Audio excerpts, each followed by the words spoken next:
স্বাগতম জানাচ্ছি সর্বশেষ আপডেট বাংলা সংবাদে। শুরুতেই সংবাদ শিরোনাম। শুরুতেই জানিয়ে দেব চাঞ্চল্যকর তথ্য, বাংলাদেশে গণতন্ত্র পুনঃপ্রতিষ্ঠা ও আওয়ামী লীগের ওপর নিষেধাজ্ঞা প্রত্যাহারে ইউরোপীয় পার্লামেন্টে আবেদন। বিস্তারিত থাকছে প্রতিবেদনে। এদিকে নেত্রী হাসিনার প্ল্যান রেডি, অন্য নামে ফিরছে আওয়ামী লীগ। বিস্তারিত থাকছে প্রতিবেদনে। আরও জানিয়ে দেব দিল্লির সঙ্গে পুনরায় দোস্তি ঢাকার, হাসিনার পথেই এগোচ্ছেন তারেক। বিস্তারিত থাকছে প্রতিবেদনে। এদিকে আওয়ামী লীগের কার্যক্রম বন্ধ থাকবে, বাকিরা কাজ করবে, করছেও, জানালেন মির্জা ফখরুল। বিস্তারিত থাকছে প্রতিবেদনে। আরও জানিয়ে দেব প্রধানমন্ত্রী তারেক রহমানকে ঈদুল ফিতরের শুভেচ্ছা জানালেন নরেন্দ্র মোদী। বিস্তারিত থাকছে প্রতিবেদনে। এদিকে মাদারীপুরে বাস ট্রাক সংঘর্ষে আহত 15। বিস্তারিত থাকছে প্রতিবেদনে। এবং সর্বশেষ জানিয়ে দেব নাশকতার পরিকল্পনা, অস্ত্রসহ 8 ছাত্রলীগ কর্মী গ্রেপ্তার। বিস্তারিত থাকছে প্রতিবেদনে। এতক্ষণ শুনছিলেন সংবাদ শিরোনাম, এবারে বিস্তারিত। গণতন্ত্র পুনঃপ্রতিষ্ঠা এবং রাজনৈতিক দল হিসেবে আওয়ামী লীগের ওপর আরোপিত বিভিন্ন বিধিনিষেধ ও কথিত অবৈধ নিষেধাজ্ঞা প্রত্যাহারে ইউরোপীয় পার্লামেন্টের হস্তক্ষেপ কামনা করা হয়েছে। আজ ইউরোপীয় পার্লামেন্টের সদস্যদের সঙ্গে আয়োজিত এক অনলাইন সভায় এই আবেদন জানানো হয়। ইউরোপীয় পার্লামেন্ট সদস্য ইহোয়ান ড্যানিয়েলসন এবং এভিন ইনচিরের সঙ্গে অনুষ্ঠিত এই সভায় আওয়ামী লীগের শীর্ষস্থানীয় নেতৃবৃন্দ ও প্রবাসী প্রতিনিধিরা অংশ নেন। সভায় বক্তব্য রাখেন সাবেক পররাষ্ট্রমন্ত্রী ড হাসান মাহমুদ, সাবেক তথ্য প্রতিমন্ত্রী অধ্যাপক মোহাম্মদ এ আরাফাত, সুইডেন আওয়ামী লীগের সভাপতি ড ফরহাদ আলী খান, সাধারণ সম্পাদক জুবাইদুল হক সবুজ এবং সুইডেনের মূলধারার রাজনীতিক ও সুইডেন আওয়ামী লীগের সহসভাপতি ড হুমায়ুন কবির। সভায় বক্তারা দেশের বর্তমান রাজনৈতিক পরিস্থিতি তুলে ধরে বলেন, বাংলাদেশের বৃহত্তম ও প্রাচীনতম রাজনৈতিক দল আওয়ামী লীগের ওপর অগণতান্ত্রিক নিষেধাজ্ঞা আরোপ করা হয়েছে। এছাড়া দলীয় নেতাকর্মী ও সংখ্যালঘু সম্প্রদায়ের ওপর নিষ্ঠুর নিপীড়ন এবং উগ্রবাদী গোষ্ঠীর নজিরবিহীন উত্থান নিয়ে গভীর উদ্বেগ প্রকাশ করা হয়। বক্তারা বর্তমান অন্তর্বর্তীকালীন সরকারকে অবৈধ আখ্যা দিয়ে তাদের অধীনে অনুষ্ঠিত নির্বাচনকে প্রহসনমূলক হিসেবে অভিহিত করেন এবং এর বিরুদ্ধে কার্যকর পদক্ষেপ নিতে ইউরোপীয় পার্লামেন্টের প্রতি আহ্বান জানান। সভায় আরও অভিযোগ করা হয় যে একটি নির্বাচিত সরকারকে অসাংবিধানিক পন্থায় উৎখাত করে জঙ্গিবাদী শক্তিগুলো দেশের গণতন্ত্রকে ধ্বংস করেছে। এরই ধারাবাহিকতায় গত 12ই ফেব্রুয়ারি অনুষ্ঠিত বিতর্কিত জাতীয় সংসদ নির্বাচনে দেশের একটি বিশাল জনগোষ্ঠী ভোটাধিকার প্রয়োগ করতে পারেনি এবং আওয়ামী লীগকে পরিকল্পিতভাবে অংশগ্রহণ থেকে বঞ্চিত রাখা হয়েছে। বক্তারা দাবি করেন, বর্তমান সরকার পূর্ববর্তী অন্তর্বর্তীকালীন প্রশাসনের ধারাবাহিকতা বজায় রেখে মুক্তিকামী জনগণের ওপর নির্যাতন, জেল জুলুম ও মানবাধিকার লঙ্ঘন করে চলেছে। পরিশেষে আওয়ামী লীগের ওপর থেকে সকল বিচার বহির্ভূত ও কঠোর নিষেধাজ্ঞা অবিলম্বে প্রত্যাহার করে জনগণের মৌলিক অধিকার সুরক্ষা এবং বাংলাদেশে প্রকৃত গণতন্ত্র পুনঃপ্রতিষ্ঠায় জরুরি পদক্ষেপ নিতে ইউরোপীয় পার্লামেন্টের দৃষ্টি আকর্ষণ করা হয়। এদিকে নেত্রী হাসিনার প্ল্যান রেডি, অন্য নামে ফিরছে আওয়ামী লীগ। শেখ হাসিনা কি বাংলাদেশে ফিরছেন? সরকারিভাবে তার দল আওয়ামী লীগের তরফে এই নিয়ে এখনও কোনো বিবৃতি দেওয়া হয়নি। হাসিনা নিজেও বলেছেন তিনি নিজেও দেশে ফিরতে বদ্ধপরিকর। তবে নতুন করে হাসিনার বাংলাদেশ প্রত্যাবর্তন নিয়ে গুঞ্জন তৈরি হওয়ার কারণ পদ্মাপাড়ে ক্ষমতার পালাবদল। বিএনপি সরকার গঠন করেছে, প্রধানমন্ত্রী তারেক রহমান প্রধানমন্ত্রী পদে আসীন হয়েছেন, দেশে গণতন্ত্রের রেলগাড়ি চলতে শুরু করেছে। গুঞ্জন তৈরি হওয়ার আরও দুটি কারণ রয়েছে। প্রথম কারণ তারেক রহমানের একটি গণমাধ্যমকে দেওয়া সাম্প্রতিক সাক্ষাৎকার। সেখানে তাকে আওয়ামী লীগের ওপর জারি করা নিষেধাজ্ঞা নিয়ে প্রশ্ন করা হয়। তারেক জিয়া সরাসরি আওয়ামী লীগের নাম উচ্চারণ না করলেও বলেন তিনি কোনো রাজনৈতিক দলকে নিষিদ্ধ ঘোষণার পক্ষপাতী নন। আবার সংসদে তারেক রহমান যে ভাষণ দিয়েছেন সেখানে তিনি বঙ্গবন্ধুকে স্মরণ করেন। বক্তব্যের একটি অংশে প্রধানমন্ত্রী বলেন, শেখ মুজিব কেবল একটিমাত্র দলের নেতা ছিলেন না, তিনি ছিলেন এই ভূখণ্ডের অন্যতম প্রধান সংসদ সদস্য, ছিলেন গণতান্ত্রিক আন্দোলনের পুরোধা। বাংলাদেশের সংসদীয় রাজনীতির সূচনায় শেখ মুজিব একজন সংসদ সদস্য হিসেবে যে ভূমিকা পালন করেছিলেন তা ইতিহাসের অবিচ্ছেদ্য অংশ। আমাদের উচিত সেই ইতিহাসের সত্যকে সাহসের সঙ্গে স্বীকার করা। তারেক আরও বলেন, জাতির পিতা হিসেবে বঙ্গবন্ধুর অবস্থানকে দলীয় সংকীর্ণতার ঊর্ধ্বে রাখা প্রয়োজন। তারেকের মুখে শেখ মুজিবের প্রশংসা শুনে অনেকেই বিস্মিত হয়েছেন। তবে একটি বিষয়ে কোনো সন্দেহ নেই যে বিএনপি ক্ষমতায় আসার পর বাংলাদেশের জাতীয় রাজনীতির অভিমুখ বদলে গিয়েছেন। এবার দ্বিতীয় কারণটি নিয়ে আলোচনা করা যাক। দেশের বিভিন্ন প্রান্তে আওয়ামী লীগের বন্ধ থাকা দফতর খুলতে শুরু করেছে। কোনো কোনো জায়গায় তাদের বাধা দেওয়া হচ্ছে না এমনটা নয়, কিন্তু সরকারের তরফ থেকে পুলিশ ও প্রশাসনকে এই বার্তা দেওয়া হয়েছে যে তারা যেন বাধা না দেয়। যে কারণটি সবথেকে বেশি গুরুত্বপূর্ণ তা হল আসন্ন স্থানীয় নির্বাচন। কিছুদিন আগে আওয়ামী লীগ সুপ্রিমো দিল্লি থেকে দলের কর্মীদের একটি অডিও বার্তায় প্রস্তুতি নেওয়ার আহ্বান জানান। তিনি বলেন, যে যেখানেই থাকুন না কেন দেশে ফিরতে হবে, মাঠে নামতে হবে। রাজনৈতিক বিশ্লেষকদের মতে ত্রয়োদশ জাতীয় সংসদ নির্বাচনে আওয়ামী লীগ অংশ নিতে পারেনি। বলা ভালো, তাদের অংশ নিতে দেওয়া হয়নি। পূর্বতন তদারকি সরকার বাংলাদেশ নির্বাচন কমিশনকে নির্দেশ দিয়েছিল আওয়ামী লীগের প্রতীক ফ্রিজড করার। ফলে স্থানীয় নির্বাচনেও যদি আওয়ামী লীগ অংশ নিতে না পারে তাহলে দলের অস্তিত্ব ঝুঁকির মধ্যে পড়ে যাবে। ইতিমধ্যে দলের একাংশের মধ্যে কিছুটা হলেও অসন্তোষ তৈরি হয়েছে বলে খবর, কারণ তারা ত্রয়োদশ জাতীয় সংসদ নির্বাচনের জন্য মানসিক দিক থেকে প্রস্তুত ছিল। শীর্ষ নেতৃত্ব থেকে তাদের উজ্জীবিত করা হয়েছিল, কিন্তু শেষ পর্যন্ত তীরে এসে ডুবল তরী। এখন স্থানীয় নির্বাচনে অংশগ্রহণের মধ্য দিয়ে দলে অক্সিজেনের যোগান দিতেই হবে। অনেকে প্রশ্ন তুলছেন, হাসিনা এতটা আত্মপ্রত্যয়ী কিভাবে হচ্ছে, যেখানে তিনি জানেন ক্ষমতায় যে দলটি রয়েছে সেই দল আওয়ামী বিরোধী, আওয়ামী লীগের নাম শুনতে পারে না প্রধান বিরোধী দল জামায়াত, অসহ্য বোধ করে এনসিপি। এত কিছুর পরেও দলনেত্রী কি করে বলছেন যে তিনি দেশে ফিরবেন? কেন দলীয় কর্মীদের মাঠে নামার নির্দেশ দিচ্ছেন? এই প্রসঙ্গে অনেকে 1981 সালে হাসিনার দেশে ফেরার বিষয়টি উল্লেখ করেন। সেই সময় তিনি গোটা দেশ চষে বেরিয়েছিলেন, দলকে সংগঠিত করেছিলেন। বর্তমান প্রেক্ষাপট বদলে গিয়েছে। হাসিনা এখন আর প্রধানমন্ত্রী নন। সে কারণে বিভিন্ন সামাজিক যোগাযোগ মাধ্যমের হাত ধরে তিনি দলের শীর্ষ নেতৃত্বের সঙ্গে কথা বলতে পারছেন দলের তৃণমূল স্তরের নেতাকর্মীদের সঙ্গেও। ফলে দেশে ফেরার একটা ক্ষেত্র তিনি প্রস্তুত করেছেন। আরও জানিয়ে দেব, দিল্লির সঙ্গে পুনরায় দোস্তি ঢাকার। হাসিনার পথেই এগোচ্ছেন তারেক। বাংলাদেশে অন্তর্বর্তী সরকারের আমলে দিল্লির সঙ্গে ঢাকার সম্পর্ক কেমন ছিল তা আর নতুন করে বলার দরকার পড়ে না। যে দেশের চাল, ডাল, আলু খেয়ে সে দেশের মানুষ বেঁচে থাকে, সেই ভারতের সঙ্গে চূড়ান্ত বিশ্বাসঘাতকতা করেছে ইউনূস সরকার। দ্বিপাক্ষিক সম্পর্ক এত তলানিতে চলে গিয়েছিল যা ভাষায় প্রকাশ করা যাবে না। ঘোলা জলে মাছ ধরতে নেমে পড়ে পাকিস্তান। সে দেশের বীর সন্তান অর্থাৎ জঙ্গিদের স্বর্গরাজ্য হয়ে উঠেছিল বাংলাদেশ। তলে তলে ইউনূস যে চীনের সঙ্গেও হাত মিলিয়ে রেখেছিলেন, এখন সেটা স্পষ্ট হয়ে যাচ্ছে। বাংলাদেশে জুলাই-অগস্ট আন্দোলনের জেরে হাসিনাকে ক্ষমতা থেকে সরে যেতে হয়েছে। মসনদে আসীন হন ইউনূস। সিংহাসনে বসার পর থেকে তার কার্যকলাপ শুধু ভারত বিদ্বেষী ছিল না, বাংলাদেশকেও দায়িত্বের সঙ্গে পদ্মায় ডুবিয়ে দিয়েছেন। বলা হচ্ছে ছাত্র আন্দোলন আসলে আমেরিকার তৈরি।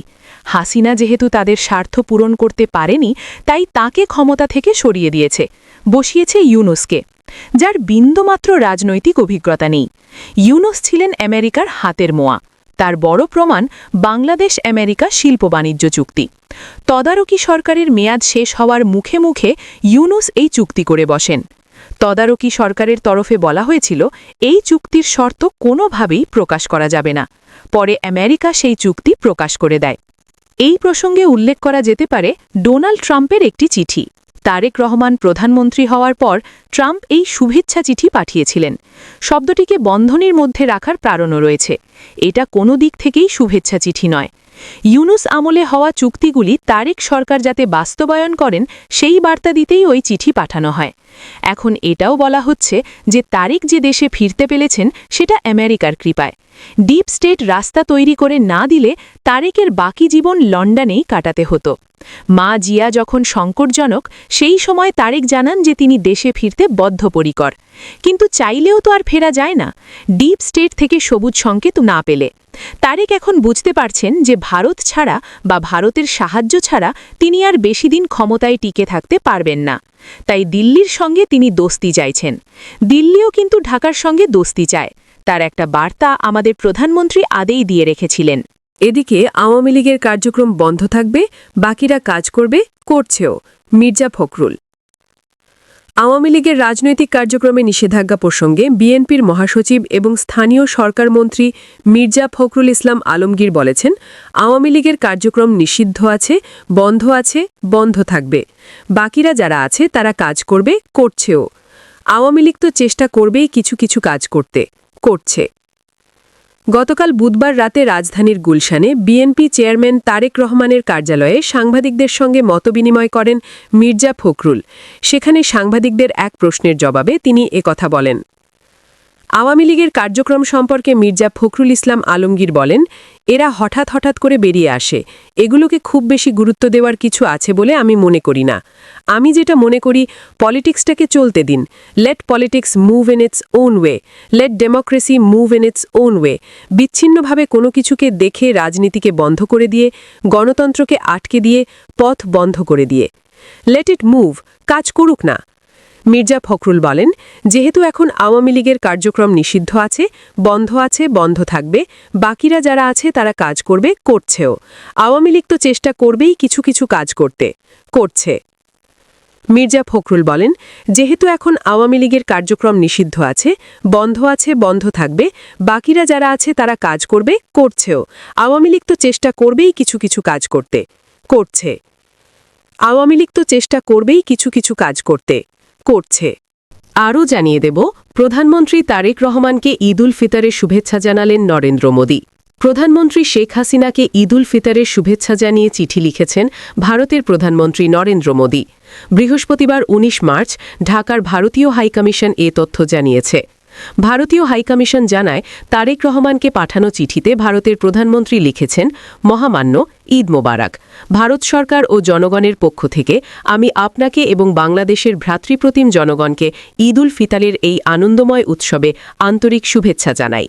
নরেন্দ্র মোদী বলেন, বিগত এক মাস ধরে ভারতসহ বিশ্বজুড়ে মুসলমানরা পবিত্র রমজান মাস পালন করেছেন এবং রোজা ও প্রার্থনায় পুণ্যময় সময় কাটিয়েছেন। তিনি আরও বলেন, ঈদ উল ফিতরের উদযাপন আমাদের সহানুভূতি, ভ্রাতৃত্ব এবং ঐক্যের মতো চিরন্তন মূল্যবোধের কথা স্মরণ করিয়ে দেয়। আমরা বিশ্বজুড়ে মানুষের জন্য শান্তি, সম্প্রীতি, সুস্বাস্থ্য এবং সুখ কামনা ও প্রার্থনা করি। আমাদের দেশগুলোর মধ্যে বন্ধুত্ব ও সৌহার্দ্যের বন্ধন আরও দৃঢ় হোক। মহামান্য অনুগ্রহ করে আমার সর্বোচ্চ সম্মান গ্রহণ করুন। এ সময় তিনি দুই দেশের মধ্যে বন্ধুত্ব ও সৌহার্দ্যের বন্ধন আরও দৃঢ় করার প্রত্যাশা করেন। এদিকে মাদারীপুরে বাস ট্রাক সংঘর্ষে আহত ১৫ জন। মাদারীপুরে যাত্রীবাহী বাস ও তরমুজ বোঝাই একটি ট্রাকের মুখোমুখি সংঘর্ষে অন্তত ১৫ জন আহত হয়েছেন। বৃহস্পতিবার সকাল ৬টার দিকে ঢাকা বরিশাল মহাসড়কের সদর উপজেলার তাঁতিবাড়ি এলাকায় এ দুর্ঘটনা ঘটে। এতে মহাসড়কে যান চলাচল বন্ধ হয়ে যায় এবং দুর্ভোগে পড়েন যাত্রীরা। পুলিশ, ফায়ার সার্ভিস ও প্রত্যক্ষদর্শীরা জানায়, ভোরে ঢাকা থেকে বরিশালের উদ্দেশ্যে ছেড়ে আসে বোগদাত পরিবহনের একটি যাত্রীবাহী বাস পথে মাদারীপুর সদর উপজেলার তাঁতিবাড়ি এলাকায় পৌঁছালে বিপরীত দিক থেকে পটুয়াখালী থেকে আসা একটি তরমুজ বোঝাই ট্রাকের সঙ্গে বাসটির মুখোমুখি সংঘর্ষ হয়। এতে দুই গাড়ির চালকসহ অন্তত ১৫ জন আহত হন।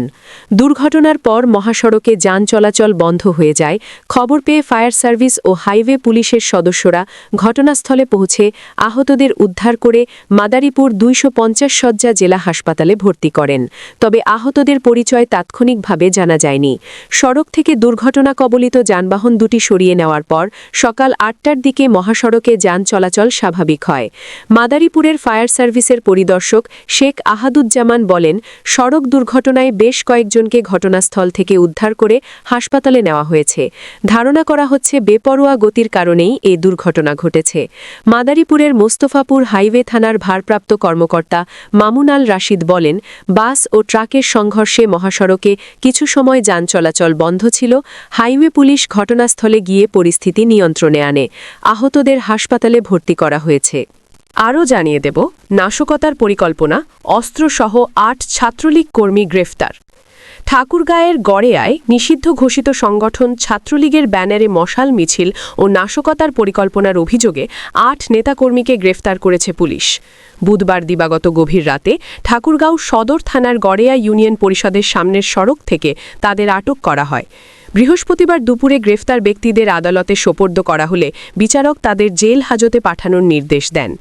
পুলিশ সূত্রে জানা গেছে, বুধবার রাত 10:15টার দিকে ঠাকুরগাঁও বাসস্ট্যান্ড চৌরাস্তায় দায়িত্ব পালনের সময় পুলিশ খবর পায় গড়েয়া ইউনিয়ন পরিষদের সামনে নিষিদ্ধ সংগঠন ছাত্রলীগের একদল নেতাকর্মী সাবেক শেখ মুজিবুর রহমানের জন্মদিন উপলক্ষে জড়ো হয়ে মশাল প্রজ্বলন করছে। তারা রামদা, লোহার রড ও লাঠি সোঁঠা নিয়ে রাষ্ট্রবিরোধী স্লোগান দিয়ে এলাকায় আতঙ্ক সৃষ্টি করছিল। খবর পেয়ে ঠাকুরগাঁও সদর থানার উপপরিদর্শক SI মোস্তাকিনের নেতৃত্বে পুলিশের একাধিক টিম ঘটনাস্থলে অভিযানে যায়। পুলিশের উপস্থিতি টের পেয়ে অনেকেই পালিয়ে গেলেও ঘটনাস্থল থেকে ৮ জনকে হাতে নাতে আটক করা হয়।